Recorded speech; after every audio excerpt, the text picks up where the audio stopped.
responde aqui rapidinho.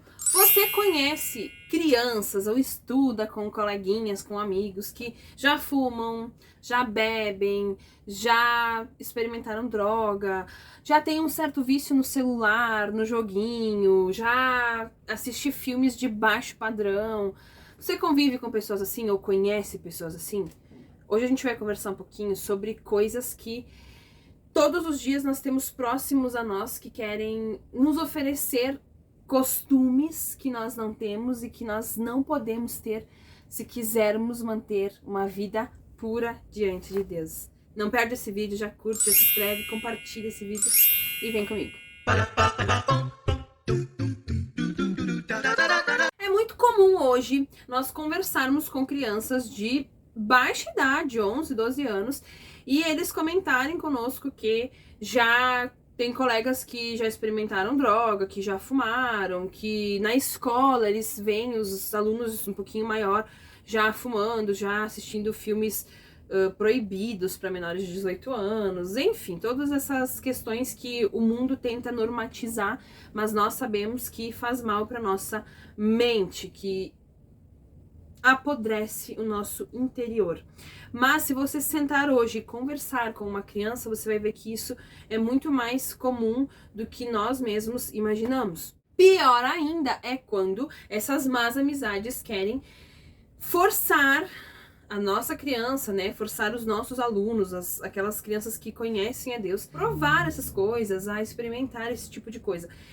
E, diante disso, nós temos que ter um posicionamento claro, que nós não podemos. Mas não simplesmente não poder fazer isso. Nós temos que ensinar as nossas crianças para que elas consigam pensar por elas mesmas. Então, quando nós explicamos Jesus para elas, quando nós ensinamos um Deus que ama, um Deus que cuida, um Deus que está sempre presente, um Deus que tem prazer na vida dela, nós temos que ensinar isso, esses princípios. Dificilmente ela vai querer se afastar desse Deus, de um Deus que é amor. Então nós temos que deixar muito claro para as nossas crianças que essas coisas fúteis do mundo, essas coisas que seus amigos fazem, não podem afetar a vida delas. Mas como ensinar isso para as nossas crianças? Tem uma passagem muito linda na Bíblia Sagrada que nos mostra claramente que Deus, ele é o Deus que nos ajuda a mantermos uma vida pura, uma vida sem esse tipo de pecado, que é o pecado modinha que eu chamo, né? Um faz, todo mundo faz igual, para ficar participando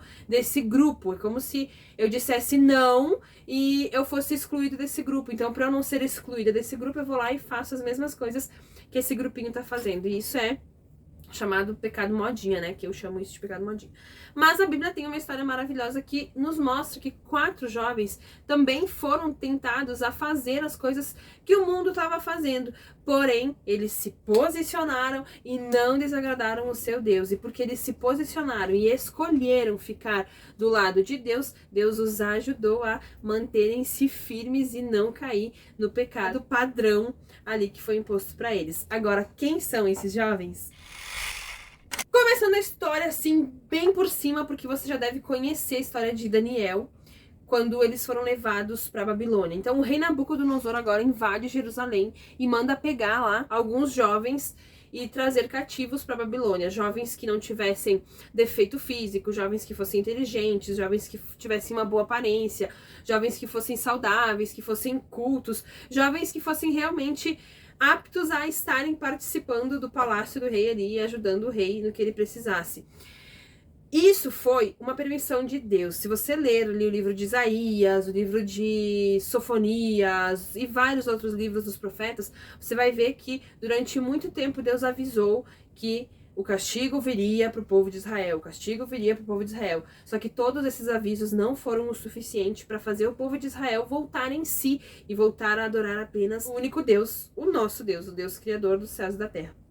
E mediante a isso, a falta de arrependimento do povo de Israel, as profecias todas se cumpriram. E agora está lá Israel sendo levado cativo à Babilônia. Então, vai passar ali 70 anos, o povo vai ficar preso dentro da Babilônia, tendo que conviver com pessoas que adoram a outros tipos de deuses, que comem outros tipos de comida, e tem todo um ritual que o povo de Israel não tinha. Mas, relembrando que tudo isso, sim, foi permissão de Deus, mas porque o povo de Israel fez as suas escolhas erradas. Nós temos o direito de escolher o que nós queremos para as nossas vidas, nós temos o poder nas nossas mãos de fazer escolhas certas ou escolhas erradas, mas temos que ter em mente que, fazendo a escolha errada ou fazendo a escolha certa, a consequência virá. A consequência para esses atos virá. Para o povo de Israel, chegou a hora. Foram levados cativo e alguns jovens foram selecionados para ir para um treinamento de 3 anos, para que eles estivessem aptos a trabalhar para o rei. Então,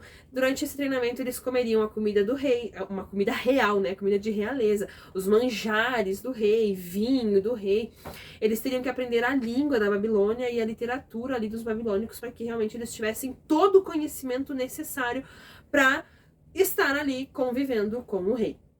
Acontece que, quando esses jovens chegaram lá, eles receberam, inclusive, novos nomes. Então, Daniel, Ananias, Misael e Azarias também receberam novos nomes babilônicos, no qual cada um tem o seu significado. Então, antes, Daniel, que significava Deus é meu juiz, e o nome de Daniel passa a ser Beltesazar, que significa a senhora protege o rei. Ananias, que significa o Senhor é gracioso, passa a se chamar agora Sadraque, que significa eu tenho medo do Deus. Misael, que significa quem é o que Deus é, passa agora a se chamar Mesaque, que significa eu sou de pouca expressão. E Azarias, que significa o Senhor me ajudou, passa agora a se chamar Abednego, que significa servo do Deus Nebo. Por que isso tudo? Uma explicação muito espiritual seria que os babilônios, eles queriam trazer para esses jovens o esquecimento de quem eles foram. Era como se agora a vida que eles tiveram antes ficou lá atrás e agora aqui com um novo nome, uma nova identidade, eles seriam novas pessoas. Eles estavam sendo treinados, capacitados para serem novas pessoas. Então, a partir de agora, esquece o teu Deus e agora os nomes de vocês vão significar coisas novas, coisas diferentes, coisas culturais das nossas divindades pagãs. Então, agora, eles já não precisam mais lembrar do seu Deus. Agora, eles estão diante do rei e eles podem cultuar e estar ali diante de coisas diferentes, de divindades diferentes. E essa seria uma possibilidade que os jovens poderiam aceitar ou não, porque agora eles estão sendo obrigados a morarem ali. Porém, isso não foi o bastante. Essa troca de nome não foi o suficiente para fazer com que esses jovens esquecessem do Deus que eles serviam. A troca de nomes, a troca de identidade deles não foi o suficiente para fazer eles esquecerem a vida que eles haviam vivido com Deus.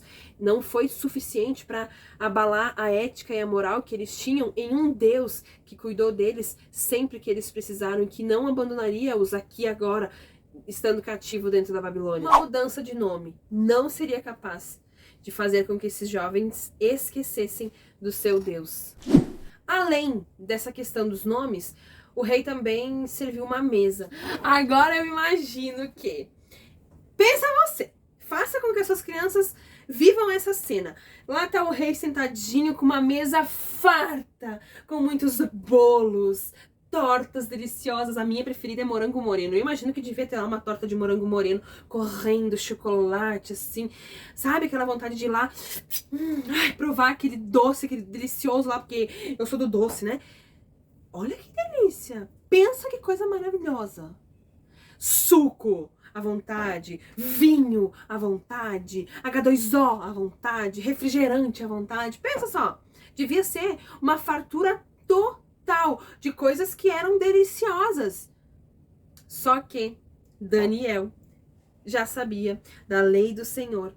Daniel tinha a palavra, a lei de Deus trancada no seu coração. Ele conhecia todas as coisas que Deus já tinha imposto para eles, para o povo de Israel, que não podiam e coisas que podiam. E provavelmente a comida que estava sendo servida ali na mesa do rei era, antes de tudo, oferecida às suas divindades pagãs. Antes de tudo, elas eram oferecidas ao seu Deus. É como se hoje nós aqui nós temos o costume, né, de servir a mesa e sempre fazer uma oração. Papai do céu, obrigado por esse alimento que o Senhor tem nos dado. Nós te agradecemos por isso, por isso, por isso, por isso.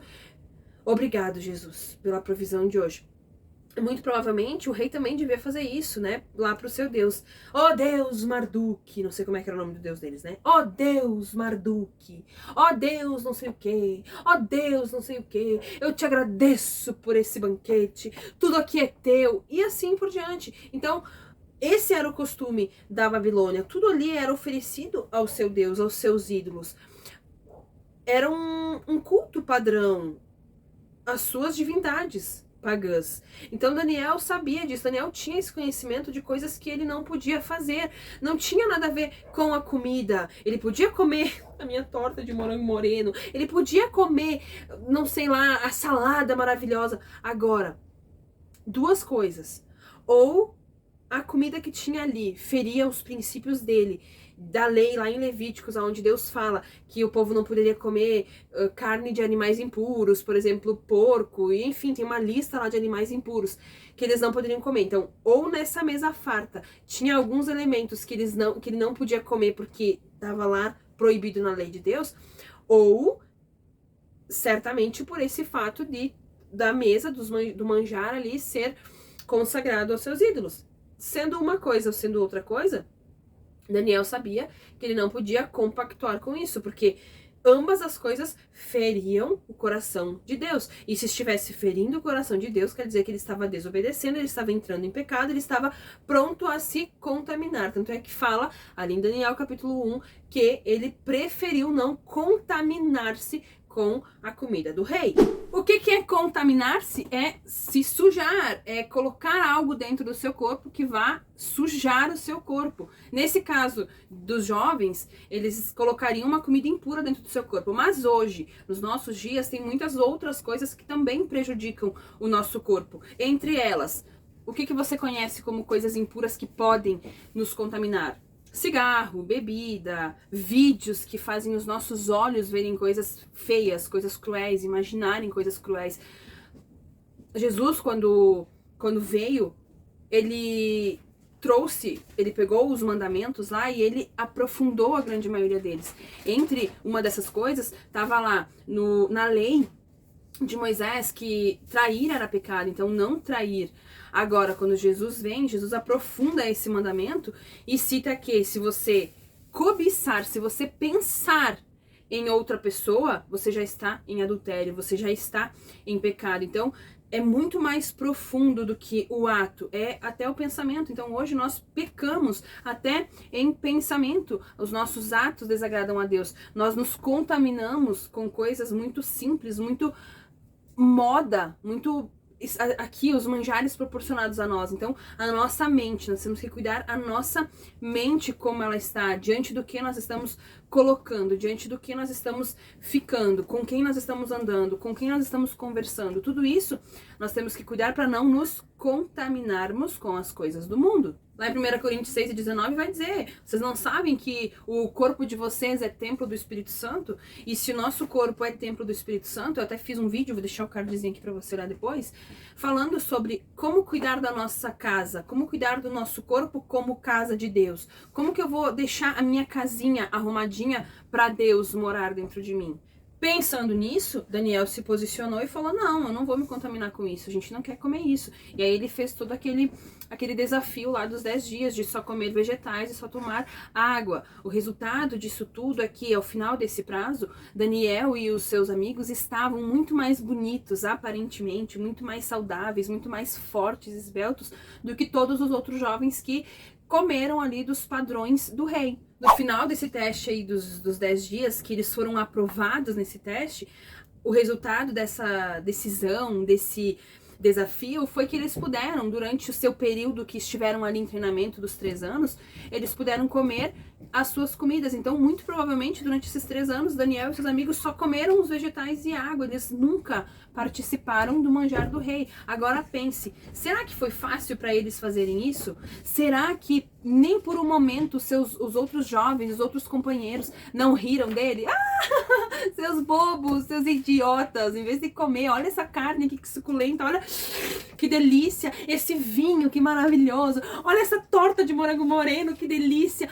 Você acha que em nenhum momento aconteceu esse tipo de coisa? Muito provável que os outros jovens caçoavam de Daniel e dos seus amigos. Muito provável que os outros jovens vinham tentá-los com esses manjares, com esses pratos deliciosos, que eram deliciosos, que eram comidas reais, que eram comidas saborosas, gostosas. Mas Daniel sabia o que eles não podiam fazer, o que eles não queriam fazer. Então, por mais que eles quisessem, eles mantiveram as suas vontades ali.